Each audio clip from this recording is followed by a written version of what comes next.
I just finished watching Sopranos again. What a good show! So That's a great show. Do you watch the So whole thing? good. I don't watch the finale. I don't watch. Yeah, I watched the last finale. episode. I've seen it all. Like this is like my 4th time watching it. It's just so keen. Do you not believe in the finale? I believe in the finale. I think it's good, but I don't want it to end. I do that with a lot of shows. I don't watch the last one. I never want it to stop. I don't know how Ozark ends. It's still That's going. crazy. Ozark is the best thing Netflix has ever done. You got to finish it. I've seen it multiple times. I've never seen the last episode. I don't know what happens. That's crazy. I will say, after I watched the last episode of Sopranos, I was like looking for other stuff to watch. I couldn't find anything, so I tried watching it again. But because I had seen the last episode, it was hard. I think if I wait like a year and I watch it again, it'll be easy. But now that I have that finality to it, it's like I can't really get into it. You watch The Wire? Yeah. That's Definitely. I've started watching The Wire. It's pretty good. It's not the same, but it's good. It's not. I lost interest in season 2. You got to stick with it. It like after a while. I don't give a fuck about that Pollock working at the docks. I just don't care.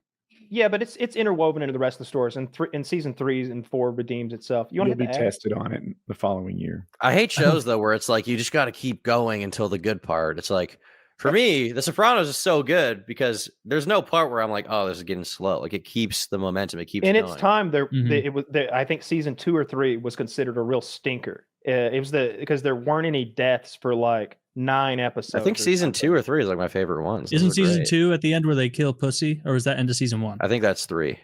Oh, that's 3. I think they kill Pussy at the end of 3. I think so. And then Adriana dies end of season 5. Spoilers. Ralph dies into season 4. It's fucking 25 years old. Yeah, Ralph's my favorite. I'm joking. Ralph was great. I Ralph, like that. Ralph is excellent. Ralph is so good. Yeah, Joe Pantoliano. He's fucking excellent. I think he's probably the best character. You know, looking back at The Sopranos, like you said, there were no deaths, and I'm like, the deaths weren't the part that shocked me. Somehow I can accept those. It was the pains, right? Like the beatings, the cruelty.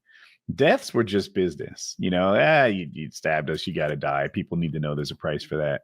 But like, I don't know, Adriana, her face gets all bruised up and beat. Oh, and Chris beats her. Yeah, that's bad. Yeah. That was more shocking to me than some guy taking a bullet to the back of the head. I thought, well, some of the deaths are really brutal. Like the Matt Drinkwater death, the like kid who tries to kill Christopher with his friend. Bevilacqua. Yeah, Drinkwater, Bevilacqua. That's what it means. Matt Drinkwater. And then they find him and they bring him back to this like shed, and he like Tony's like, "You thirsty? You need a drink?" And he's like, "Yeah, I'm kind of thirsty." He's like, "Here, Diet Coke." He's like, "You want something with sugar in it?" He's like, "No, it's all right, Tone. I'm all right, Tone." He's like, "Good, it's just the last fucking drink you're ever gonna have." Is that sugarless motherfucker's the last one you're ever gonna have? That's fire. Or fucking Phil Leotardo's death is really brutal. That one when he's like, say bye-bye to Grandpa, bye-bye. And then Walden walks up and shoots him in the head. And then the car, because his wife gets out, she's like, "Oh!" And the car starts rolling over his head, and it busts his head open. There's this guy next to him. He's like, "Oh!" He throws up, and then it expands back to the kids in the back, and they're like babies. They're like, "That's so good." I thought Vito's death was they don't show it, but you have. And it's worse because they don't show it. It's the same effect of Reservoir Dogs. You don't see the ear get cut off. And that's like worse up his ass. Because you imagine the ear getting cut off. And so they're beating him on the ground, and Phil Leotardo's sitting on the bed and he's gripping the sheets because he's having like a sexual like moment. The best part is Phil. He comes out of the closet in that scene. You remember? Of course, the he closet does. Slowly opens. Phil actually might be my favorite. Phil Leotardo's great. He's excellent. I did 20 fucking years. Big Pussy.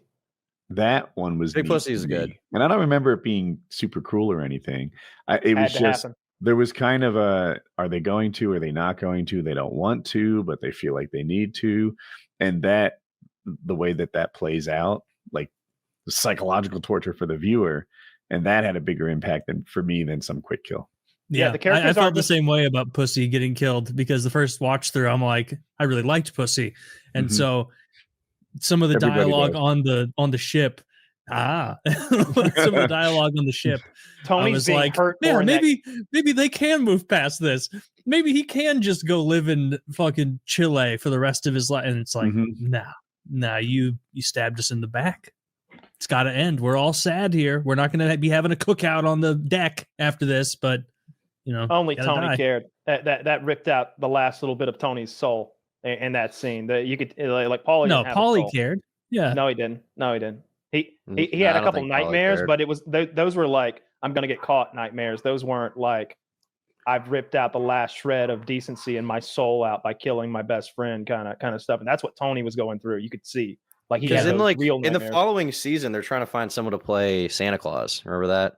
They need someone to play Santa Claus, and they're like looking at Bobby Bacala because he's fat. He's like, I don't want to do it, and they're like, and I think Sill's like, gotta admit, made a great Santa Claus, and Tony's like, yeah, he did, and then Paulie's like, fuck him, he's a fucking cunt, and Tony's like, what's wrong with you? And he's like, well, I still like Santa Claus, and Paulie's like, in the end, fuck Santa Claus. he's just like bitter and mad, and he can't. Oh yeah. Like, Paulie's like no nuance, like he can't recognize. Oh, like, if everything's black and white. If the Nazis were making like Italian propaganda posters like they were Jew propaganda posters, it would have been Paulie. Yeah, Like the most like over the top, just boisterous, prone to violence. You know he's a criminal, loud. right? In RL. R.I.P. to him. Paulie's He's dead. criminal in RL. Yeah, God rest his soul. That's the reason. If you watch him, he always has his hands right here in front of him, like sort of like this. Like it's a prison thing. He's ready to defend himself. Interesting. yeah. People who have been on the show would always say that, like, out of all the characters, Paulie, like in the show, is also just him in real life. That's exactly how he acted. Every mannerism, even like if you see him in interviews, he does like this thing. Yeah, whatever that is. Like He the always pinky does that. doesn't bend correctly all the way. Yeah. Keep it straight. Well, because I remember another he actor. went to prison, and when he was in prison, a guy came to him and did like an acting troupe thing in jail, and then after that, he got in like Goodfellas and all that stuff. I didn't mean to interrupt you, Woody, but yeah. Oh, I thought there was a gap. There wasn't. Anyway, yeah, I heard someone talk about like meeting the actors and this, that, but with Paulie or whatever that actor's name was, they're like, Tony you've met Strayco, him. yeah. You've met him already. He's on the show. That's him. You think you know the character? You know the guy. You know him. There's no difference. And I was like, Yeah. oh, that's kind of neat. He had great hair. Big R.I.P. to Paulie.